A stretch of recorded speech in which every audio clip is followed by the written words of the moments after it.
Hello there, Steve Turgoose here. I wanted to make a little bit of a video of gratitude, of thanks to a special person. I need to go back in time to March, April.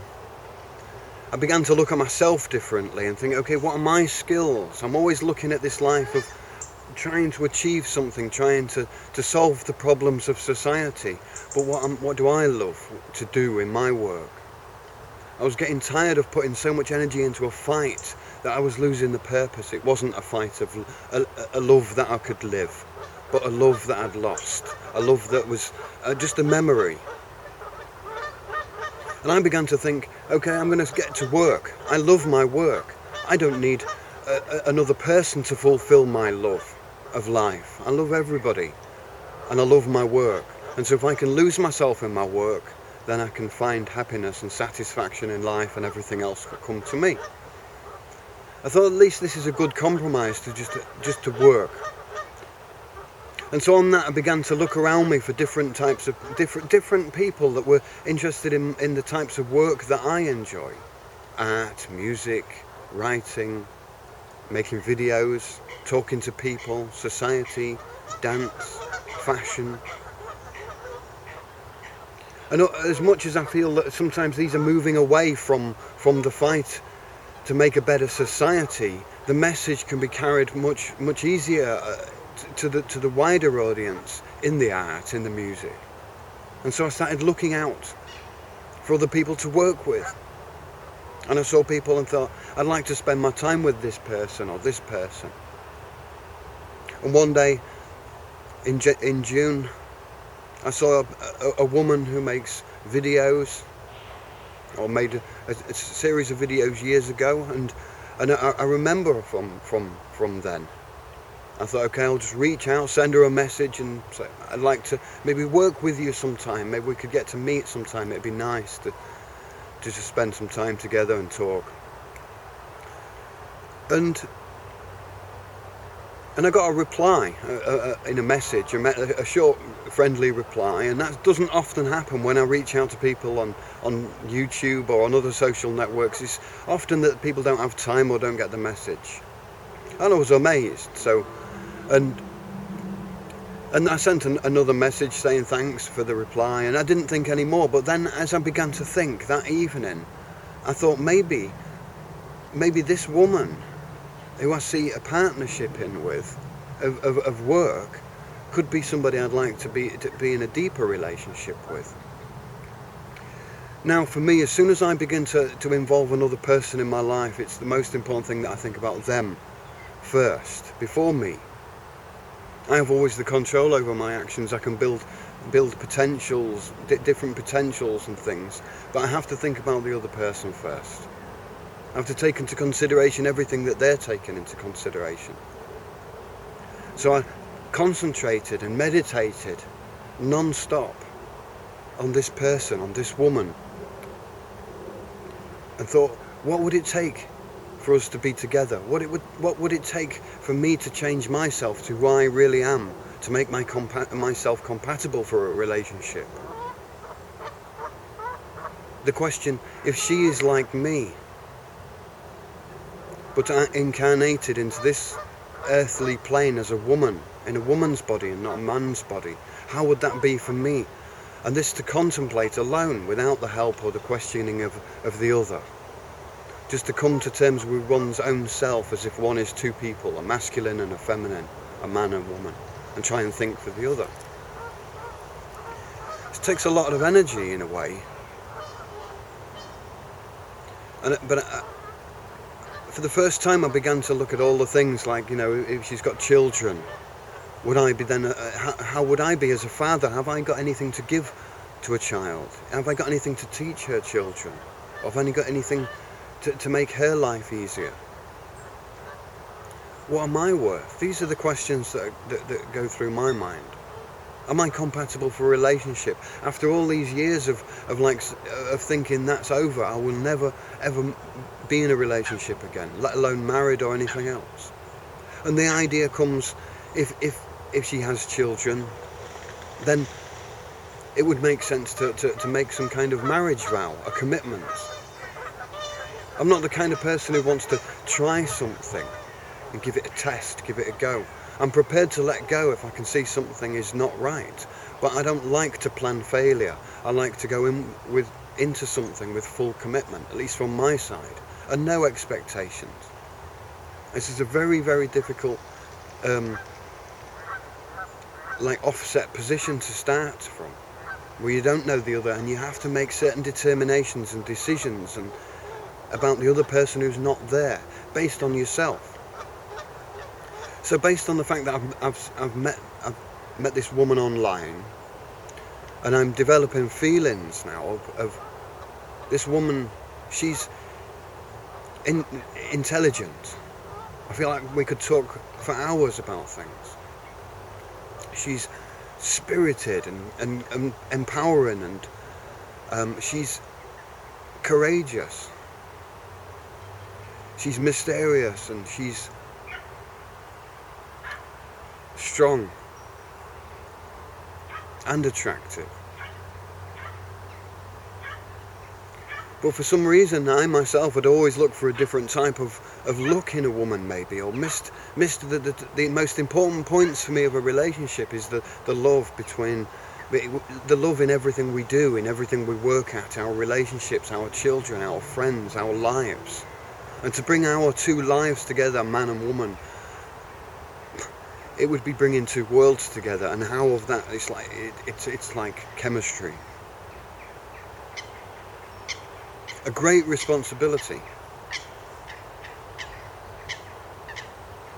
And after 36 hours of being awake and just thinking about this one person, I had to send her a letter to just say how I felt.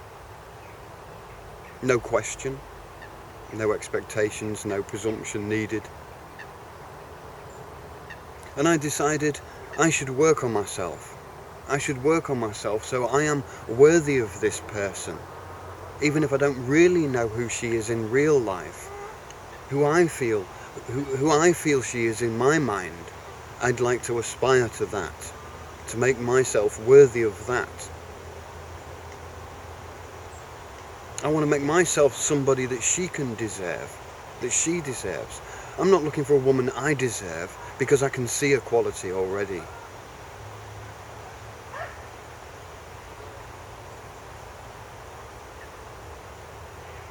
And so for sure, at first I thought to myself, I could spend time with this woman, this could be my perfect partner. I'm sure, at first obviously we'd need to physically meet to know if we're biologically compatible, maybe. But I know if you can love somebody in spirit, and you can love somebody's mind, then the body can be overcome, those things can be overcome. Now the physical reality is secondary.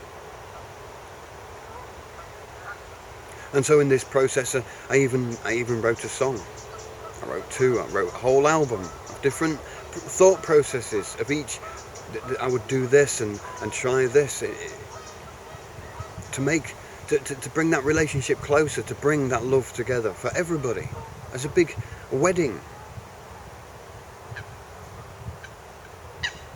Because the idea of two people coming together and struggling with everybody else against them, I don't want that anymore. I don't want to be in a relationship where both sides are always being pulled apart. I want everybody to agree. And that would be the reason for having a public wedding, is so that everybody sits there and says, if you've got anything against this, if this can't be a symbol of love, stand up now.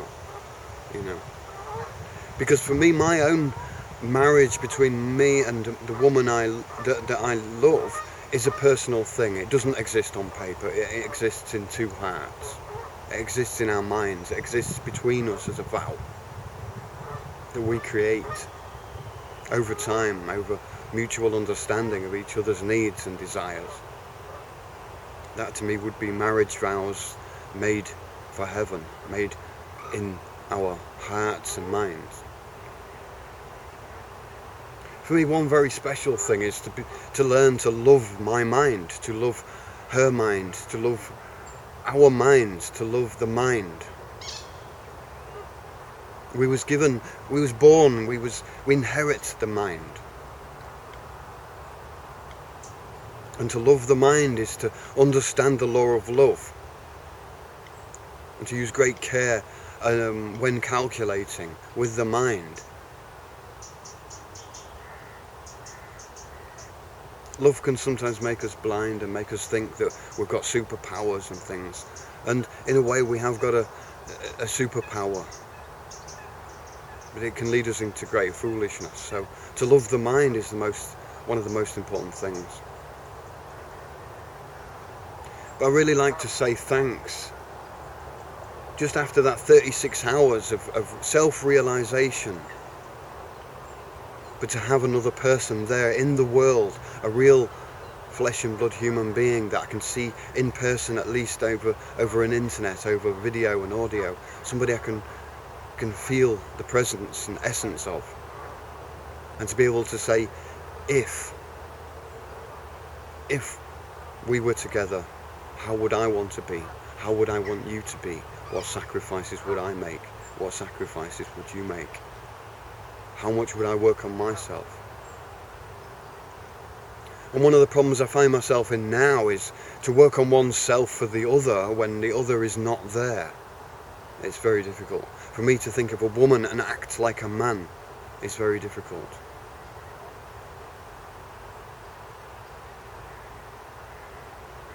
And I'm thankful for that 36 hours. I'm thankful to her, to that person, this woman who made it possible for me to see myself. And even if that's all those hours, all that thought brought, it was a beautiful, beautiful thought. And I've written songs, and I haven't written the lyrics yet, because I don't know where this is all going.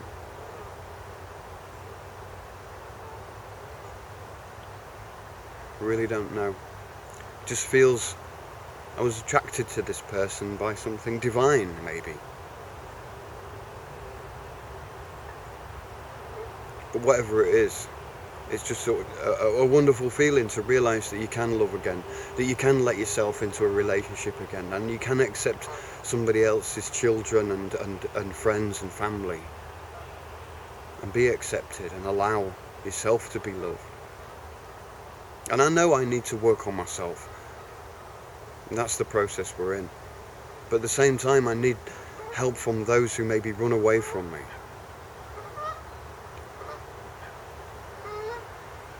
You know, I may be a big man, but I've got the same small heart. I've got a big heart. I'm thankful. I know I'm sometimes dramatic, and sometimes my pride goes above my sense. And that's because I feel I need to drive the world. I've got conviction to make a better world, and I see that we can make it better together. I see that there's a lot of things we can do. Sometimes I just feel weak because my purpose goes, because the love is fading, the warmth is going. I need to hear and feel and know that there's love around me. But it is there.